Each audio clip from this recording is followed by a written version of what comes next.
ही आजीसारखी एक आजी होती, तिच्या घरी तिचा जावई आला आणि तिने काय केलं, त्या जावयाला कपभर दूध दिलं आणि म्हणले, जावई बापू हे दूध घ्या आणि तुम्ही प्या, मी आलेच.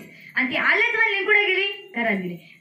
घरात गेल्यानंतर तिच्या नवऱ्याच्या म्हणजे म्हाताऱ्याच्या मोबाईलवरती इंग्लिश मधून मेसेज आला. म्हातारी शिक्षित होती का?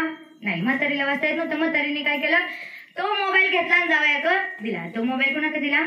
जावयाक मोबाईल दिला आणि म्हणले, जावई बापू एवढा मला काय आलंय ते वाचून दाखवा. ते वाचून दाखवलं का? नाही. जावयाने म्हातारी का बघतोय, मोबाईल का बघतोय, म्हातारी का बघतोय, मोबाईल कडे बघतोय. ते मोबाईल कडे आणि म्हातारी का बघता आलं ना, काय आलं बरं? डोळ्यात पाणी. हे हुशार आहेत बरं, त्यांच्यासाठी टाळ्या वाजवायच्या. काय आलं? पाहुण्याच्या डोळ्यात पाणी आलं आणि पाहुणा रडताना बघून म्हातारीला वाटलं की आपल्या मुंबईवाल्या मोठ्या मुलाचं बरं वाईट झालं, त्यांचं बरं वाईट झालं. म्हणून म्हातारी लागली रडायला. घराच्या बाहेर आवाज येत होता. म्हणून तो शेजारच्या बाया आल्या म्हणल्या का काय? म्हणल्या का काहीच म्हणल्या नाही. ती रडती म्हणून येऊन त्या बी रडत बसल्या आणि त्या दोघे रडायला लागल्या त्या म्हातारीला बघून.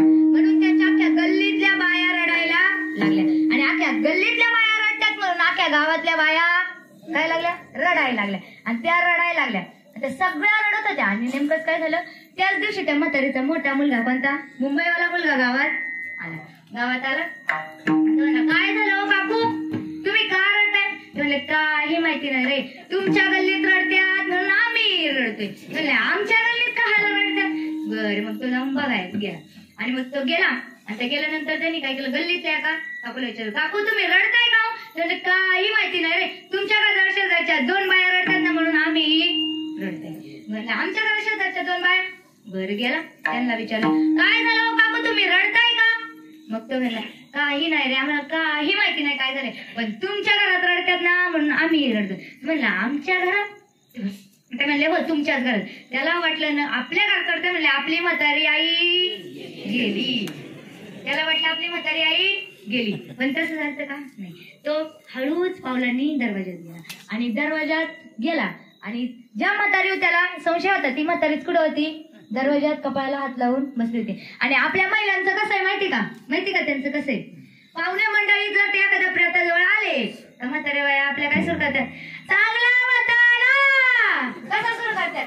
चांगला होता ना, आता जेवला होता ना. म्हणजे कसं असतंय, माणसं गेली का बाई बरं झाली मी काही चांगलं नव्हतं. आणि ज्यावेळेस ती माणसं येतात तेव्हा काय म्हणतात, बाई चांगला होता बरं, कस काय मेला देवालाच ठाऊक असो. आणि मग तो मुलगा येतो आणि त्या आईला म्हणतो, आई काय झालं का, तू का रडती?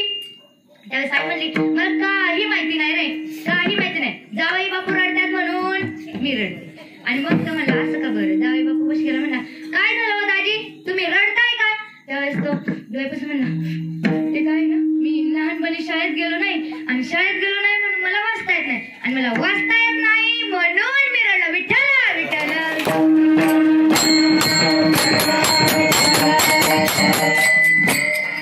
आणि त्याच दिवशी नेमकं काय झालं होतं, गावातील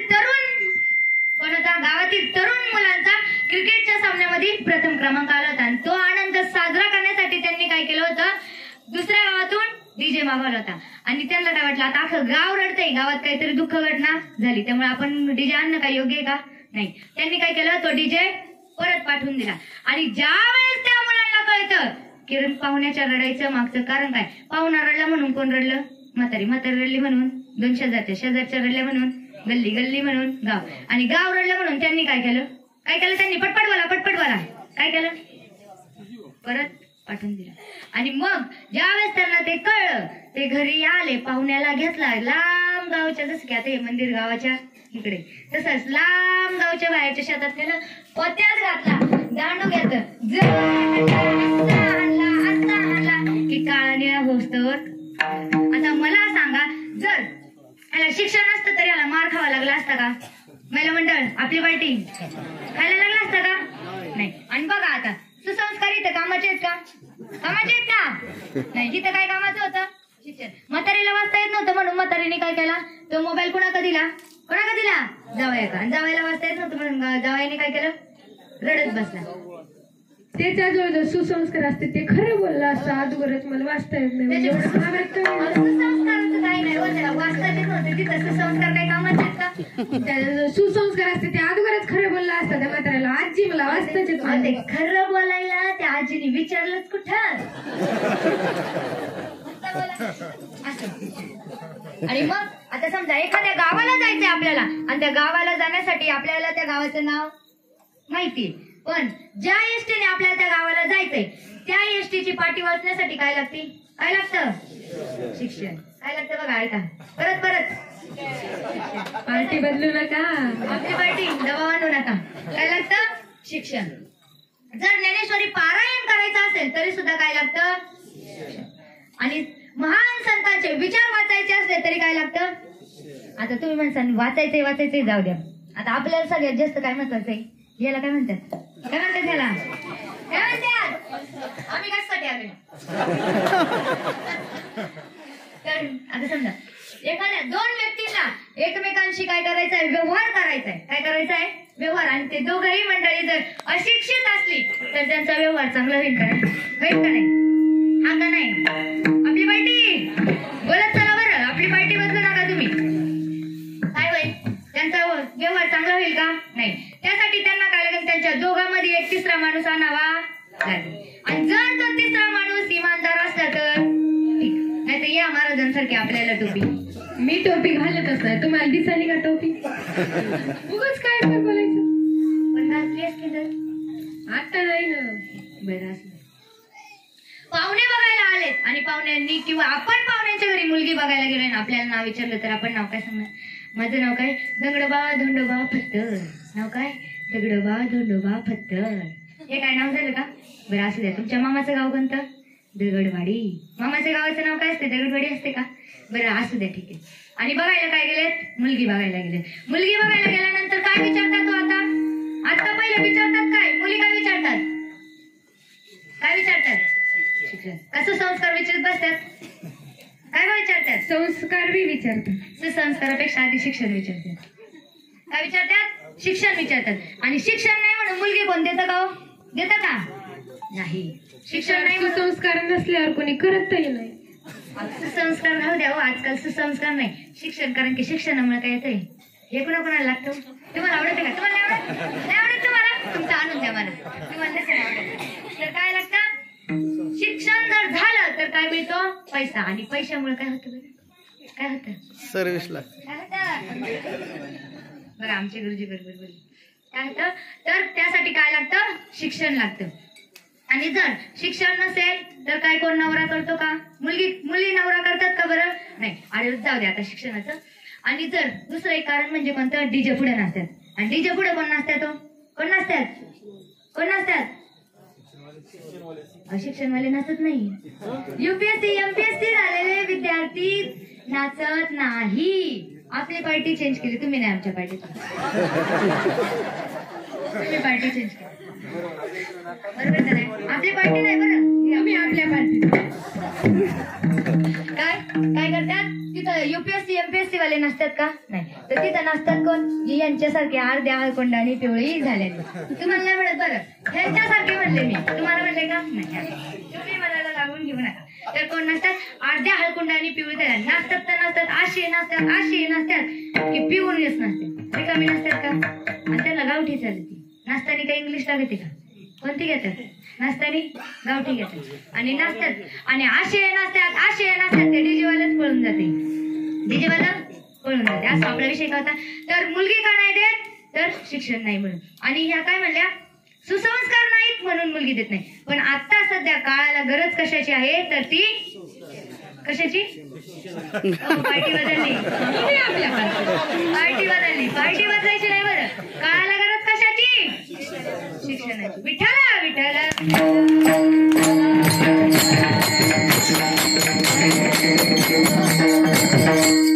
आणि परत आपले महाराज काय म्हणले? अर्थग्रंथ आणि धर्मग्रंथ हे काय आहे? या मंदिराचा पाया. काय आहे? मंदिराचा पाया. आता मला सांगा, जर तुमचा पाया जर अर्थग्रंथ आणि धर्मग्रंथ असेल आणि त्या पायासाठी काय लागते बरं?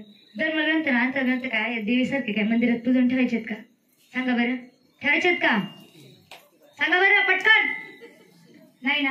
मग त्यासाठी काय हवं?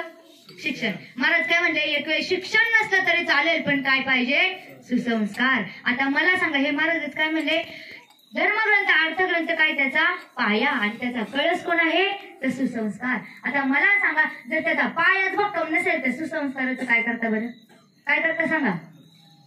जर तुमचा पायाच भक्कम नसेल तर वरचा कळस राहील का, राहील का. त्यासाठी काय भक्कम पाहिजे, पाया. तर या सुसंस्कारात कळस याचा पाया काय आहे, त्या सुसंस्कार रूपी मंदिराचा पाया काय आहे, काय आहे, तर शिक्षण. त्यासाठी काय महत्वाचे आहे, शिक्षण. आता मला सांगा, जर आता काय म्हणले हे महाराज, काय म्हणल्या की विठ्ठल विठ्ठल विठ्ठल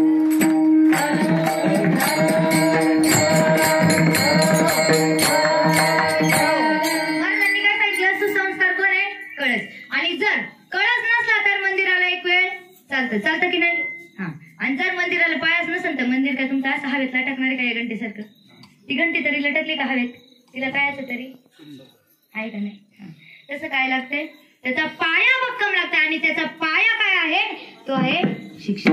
आणि आता मला सांगा, आता माता मौल्यांनो तुम्ही बोलायचं, पुरुष मंडळी शांत बसायचं, तुम्ही शांत बसायचं, पायडी बदलायची नाही. माता मौल्यांनो तुम्ही सांगा, जर उद्या एखादा शिक्षित माणूस आला आणि तुमच्या मुलाला विचारलं व्हॉट इज युअर नेम, तुमचा मुलगा म्हणणार का, मला शिकलं नाही, मला सुसंस्कार आहे.